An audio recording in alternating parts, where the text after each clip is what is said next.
What is up with you guys? Jaden here again and welcome to another video. So for today's video guys, it's actually a bit different from the usual na ina-upload ko the couple of weeks, actually the couple of months. Usually kasi nito mga nakaraan mas leaning ako towards mga cards, mga savings account, digital banks, credit cards, etc. etc. But also from time to time naman meron tayong tech tapos yung nga about sasakyan. But right now, yes, nakikita niyo naman akong I have here my Apple Watch. My Apple Watch kasi actually yung best friend ko, binigyan niya ako ng Apple Watch. Hindi ko alam, siguro wala siyang magawa sa pera. Actually collector siya ng mga, not just Apple Watches but more on like generally talaga mga Apple products, ganon. Pero wala, naisipan lang niya bigyan ako ng Apple Watch. Actually parang bago pa talaga siya. Pero hindi to brand new guys. So we're gonna unbox this Apple Watch. And I'm gonna share it with you guys. Actually, the reason kung bakit ako hindi bumibili ng Apple Watch naman, kasi meron na akong, actually hindi siya Apple Watch. This is actually like the Huawei Watch Fit 3. Ginawan ko ng unboxing actually itong Huawei Watch Fit 3. You might want to check that out. Gustong gusto ko naman na to actually. Kasi talagang working na siya. Feeling ko nga mas dami pang mas maganda kay Huawei Watch Fit 3 kumpara sa mga, alam mo yan, the Apple Watches and all that. Kasi una yung battery nito, isa sa pinaka-convenient para dito sa Huawei. Tingnan nyo naman, diba maganda rin siya. Sa Huawei Watch Fit 3 ko, hindi ko siya kailangan i-charge everyday. Siguro pag minsan nga once a week ko lang siya china-charge. Tapos kapag i-charge ko siya, sobrang saglit lang rin, full charge na siya. Anyway guys, I'll be doing a separate video na lang siguro comparing my Apple Watch and also my Huawei Watch Fit 3. Pero hindi ko yan dito i-discuss. I will be sharing my thoughts actually about my Apple Watch, pero more on unboxing at saka siguro sharing my initial thoughts, kasi nagamit ko na rin siya couple of days. Kung di ako nagkakamali, siguro mga 5 days, 6 days ko na siya nagamit. Sinadya kong gamitin muna para kahit papano meron naman akong ma-share na initial thoughts for my unboxing dito sa YouTube channel ko. And yeah guys, if you're interested siguro, if you're someone wondering ano ba mas okay, Huawei Watch Fit 3 ba or yung Apple Watch, I'll be doing a separate video on that guys, so please wait for that. So for this video guys, let's unbox this Apple Watch. If you're interested to this kind of content, you guys know what to do. Please keep on watching. The way your body syncopates, you're driving me crazy.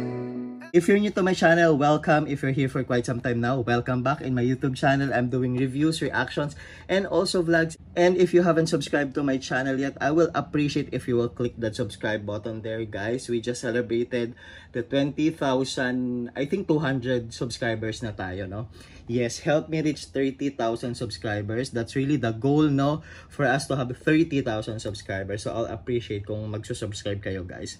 So ito na guys, i-unbox na natin siya.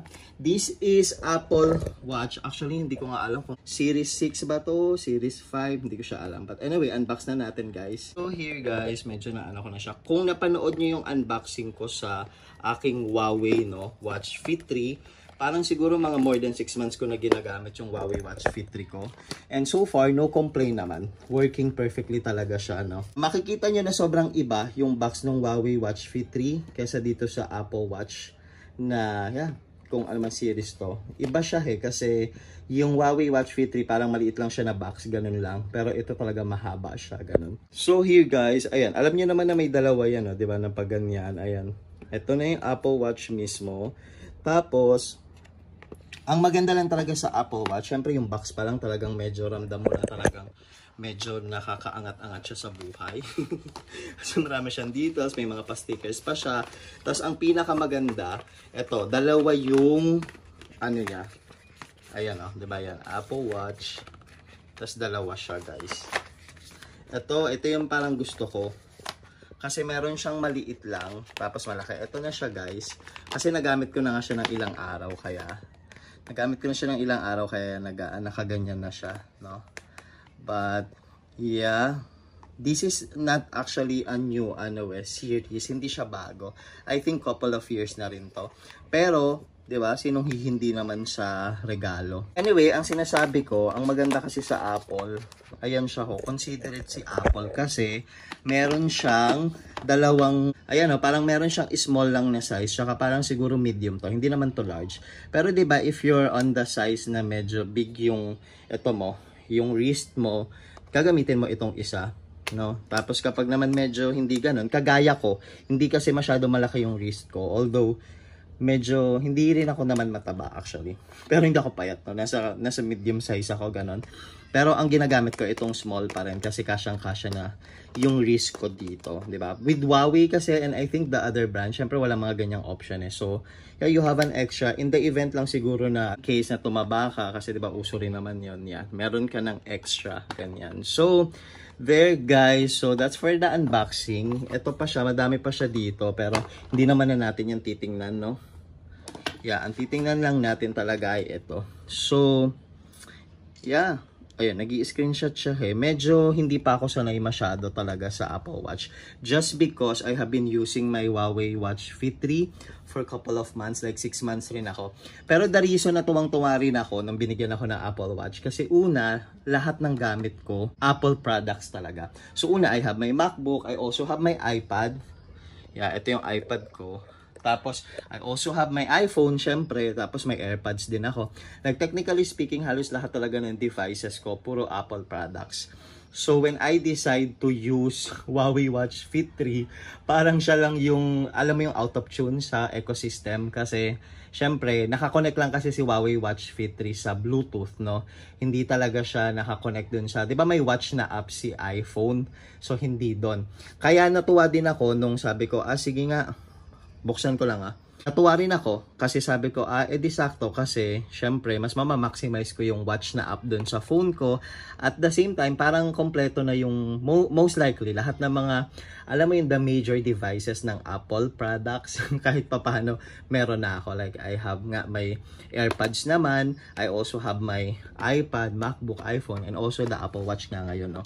So, gawan ko na lang ng comparison guys, yung Huawei Watch Fit 3 tsaka si Apple Watch. No? Pero nagawan ko na ng unboxing way back pa, siguro 6 months ago, yung Huawei Watch Fit 3 ko. You might want to check that out, ha?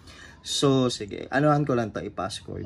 So, ito siya, guys. Maganda siya. Ginanyan ko muna siya kasi nga, actually may option kanyan na ganito ho. Parang mag-long press ka lang. Tapos, you have an option naman if you want grid view or list view, ganyan siya. Pero ako, dahil nga bago lang ako sa Apple Watch, mas prefer ko minsan yung list view. Kasi meron siyang name. Ayan o, makikita mo activity, calendar. Yan. Tapos so far, ginagamit ko talaga siya sa mga workouts and all that. Medyo talaga siya. Accurate, even yung sleep niya, monitoring and all that. Very accurate rin talaga siya. So, I'm so happy. Salamat sa best friend ko. Diba? Iba talaga pag meron kang best friend na mayaman. Pinamimigay-migay lang yung mga Apple Watch.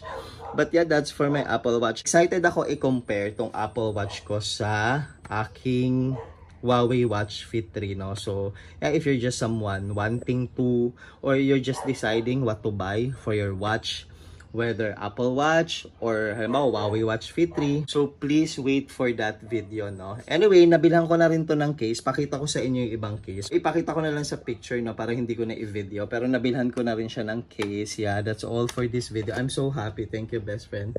Thank you so much for this gift.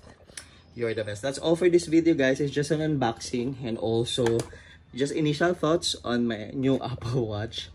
Thank you so much for watching. I hope I'll see you again on the next one. Bye for now, guys. Bye-bye. The way your body syncopates, you're driving me crazy.